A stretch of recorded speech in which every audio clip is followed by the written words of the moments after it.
Hey there everyone, I'm David Schloss, editor of Imaging Resource.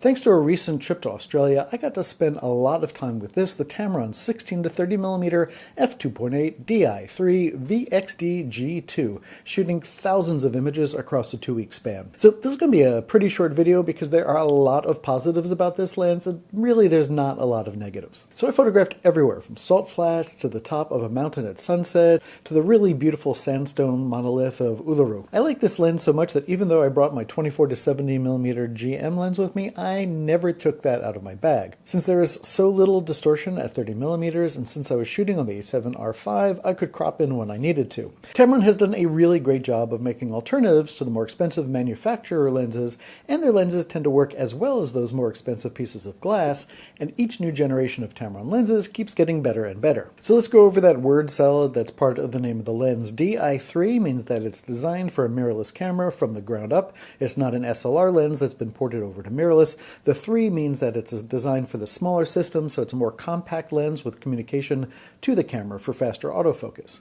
VXD is Tamron's fast and silent autofocus motor, and G2 means that this is their second generation version of these lenses with refinements across the board. Now, 16mm is always going to have some distortion just because it's such a wide field of view, but I really love that the images that I was getting from this, especially at 16mm. So this wide-angle shot of a restaurant in Sydney is a good example of what I love so much. There is no way that my 24-70 would have made this image not even close. It's also a great travel lens, especially if you're doing landscape work. Here's the coast near Melbourne, where every night blue penguins waddle in from the ocean to roost in their nests.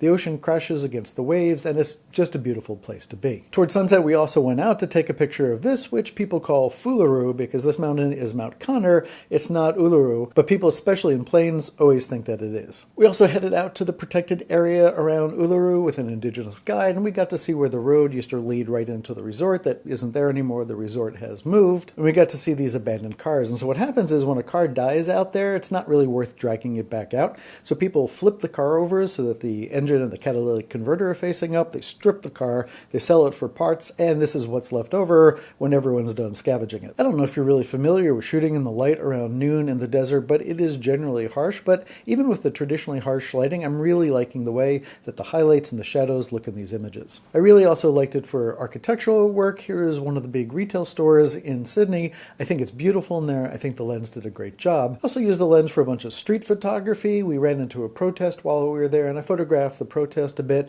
I photographed around Sydney Harbor, and I got this image that I particularly love, which is this almost abandoned space underneath an office building where there's like barber shops and stuff like that, and also one of the best coffee shops I've ever been to is there. Now, when it comes to specs, the Tamron 16-30mm checks all of the boxes that you would expect from a high-end wide-angle zoom. You have a constant f2.8 aperture throughout the range, which is great not just for low light work, but also for keeping your exposure consistent as you zoom.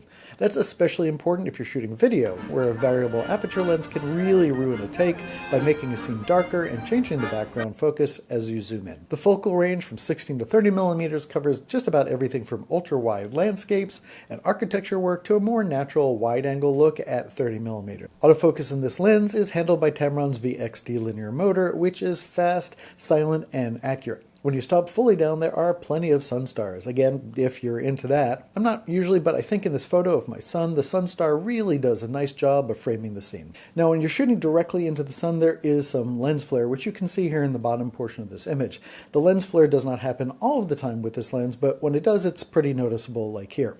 That is one of the places where Sony's 16-35mm has this one beat, because I've used that 16-35. I've shot directly into the sun, and I almost never see any of this flaring. While I'm at it, if you like our hands-on reviews, do me a favor and boop that subscribe button down there, and also when you get a chance, go visit our website at imaging-resource.com. The build quality on this lens is excellent. You get Tamron's updated G2 design, which is weather sealed, and it has a USB-C port right on the lens for firmware updates. I do wish that the lens had an aperture ring on the dial. That's not a major problem for me. Most lenses don't have aperture rings still, but I love them, and I'm going to mention that in every video every time I test a lens that doesn't come with an aperture ring. And then there's the price. Let me check my notes. Right now, the Sony 16-35mm f2.8 GM2 is $2,498, and the Tamron 16-30mm is currently $929. Jesus, that is a hell of a price difference. That makes this lens somewhere between a half and a third as expensive as the Sony GM2. If you bought this lens instead of the 16-35mm GM2, you would have almost enough money to also buy a Sony a7C II to put this lens on. And I'm totally sure that there are optical quality differences between the Sony and the Tamron lens. Sony's optical designs are considered some of the highest resolution and most detailed pieces of glass